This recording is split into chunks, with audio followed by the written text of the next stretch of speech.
ಇಂದು ಗುಂಡ್ಲುಪೇಟೆ ಪಟ್ಟಣದ 1ನೇ ವಾರ್ಡಿನ ನಿಸರ್ಗ ಲೇಔಟ್ ಹಾಗೂ ಹೌಸಿಂಗ್ ಬೋರ್ಡ್ ಕಾಲೋನಿಯಲ್ಲಿ ನಿರಂತರವಾಗಿ ಚಿರತೆ ಹಾವಳಿಯಿಂದ ನಿವಾಸಿಗಳು ಹಾಗೂ ಸಾರ್ವಜನಿಕರು ಭಯಭೀತರಾಗಿದ್ದು, ಇದರ ಬಗ್ಗೆ ಕರ್ನಾಟಕ ಕಾವಲು ಪಡೆಯ ತಾಲೂಕು ಅಧ್ಯಕ್ಷರಾದ ಎ. ಅಬ್ದುಲ್ ಮಾಲಿಕ್, ಸಹಾಯಕ ಅರಣ್ಯ ಸಂರಕ್ಷಣಾಧಿಕಾರಿಗಳಾದ ಸುರೇಶ್ ಕುಮಾರ್ ಅವರೊಂದಿಗೆ ಸ್ಥಳಕ್ಕೆ ಆಗಮಿಸಿ ಪರಿಶೀಲನೆಯನ್ನ ಮಾಡಿ ಬೋನಿನ ವ್ಯವಸ್ಥೆಯನ್ನ ಮಾಡಿ ಚಿರತೆ ಸೆರೆ ಹಿಡಿಯುವ ಕಾರ್ಯಾಚರಣೆಗೆ ಕಾರ್ಯರೂಪಿಸಲಾಯಿತು. ಈ ಸಂದರ್ಭದಲ್ಲಿ ಮಾತನಾಡಿದ ಅಬ್ದುಲ್ ಮಾಲಿಕ್, ಅರಣ್ಯ ಅಧಿಕಾರಿಗಳ ಕಾರ್ಯವೈಖರಿಗೆ ಮೆಚ್ಚುಗೆಯನ್ನು ವ್ಯಕ್ತಪಡಿಸಿದರು. ಇದೇ ವೇಳೆ ಸಲಹೆಗಾರರಾದ ಎಸ್. ಮುಬಾರಕ್, ಸಂಚಾಲಕರಾದ ಮಿಮಿಕ್ರಿ ರಾಜು ಸೇರಿದಂತೆ ಅರಣ್ಯ ಸಿಬ್ಬಂದಿ ವರ್ಗದವರು ಹಾಜರಿದ್ದರು.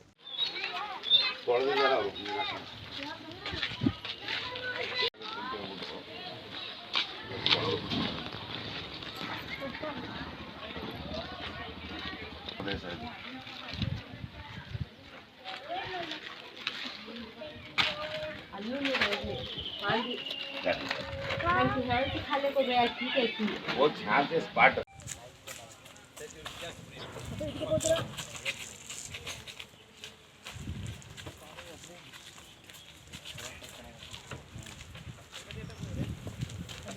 ಆಕಡೆ ಬೈ ಮಾಡಿ ಆಕಡೆ ಬೈ ಬರಲ್ಲ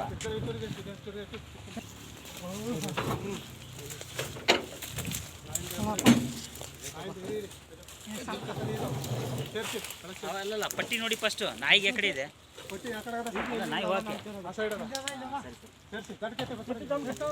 ಏನಾದ್ರು ಮುಚ್ಚ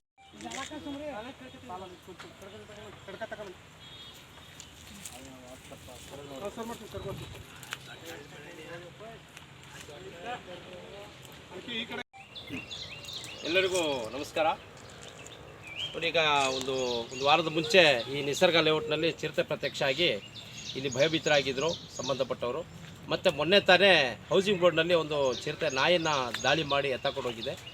ಹಾಗೆ ನಿನ್ನೆ ಬಂದು ಪರಿಶೀಲನೆ ಮಾಡಿದ್ರು. ಫಾರೆಸ್ಟ್ ಅರಣ್ಯ ಇಲಾಖೆಯ ಸಿಬ್ಬಂದಿ ವರ್ಗದವರು ಬಂದು ಪರಿಶೀಲನೆ ಮಾಡಿ ಇವತ್ತು ನಿಸರ್ಗ ಲೇಔಟ್ನ ಒಂದು ಬುದ್ಧಿಮಾಂದ್ಯ ಶಾಲೆಯ ಹಿಂಭಾಗದಲ್ಲಿ ಇವತ್ತು ಒಂದು ಬೋನ್ ಮಡಗುವಂಥ ಕೆಲಸ ಮಾಡಿದ್ದಾರೆ. ನಮ್ಮ ಕರ್ನಾಟಕ ಕಾವಲು ಪಡೆಯ ಒಂದು ಮನವಿಗೆ ಸ್ಪಂದಿಸಿದ ಸಹಾಯಕ ಅರಣ್ಯ ಸಂರಕ್ಷಣಾಧಿಕಾರಿಯಾದ ಸುರೇಶ್ ಕುಮಾರ್ ಅವರಿಗೆ ಮತ್ತು ಸಿಬ್ಬಂದಿ ವರ್ಗದವರಿಗೆ ಸಾರ್ವಜನಿಕರ ಪರವಾಗಿ ನಾನು ಧನ್ಯವಾದ ತಿಳಿಸ್ತೇನೆ.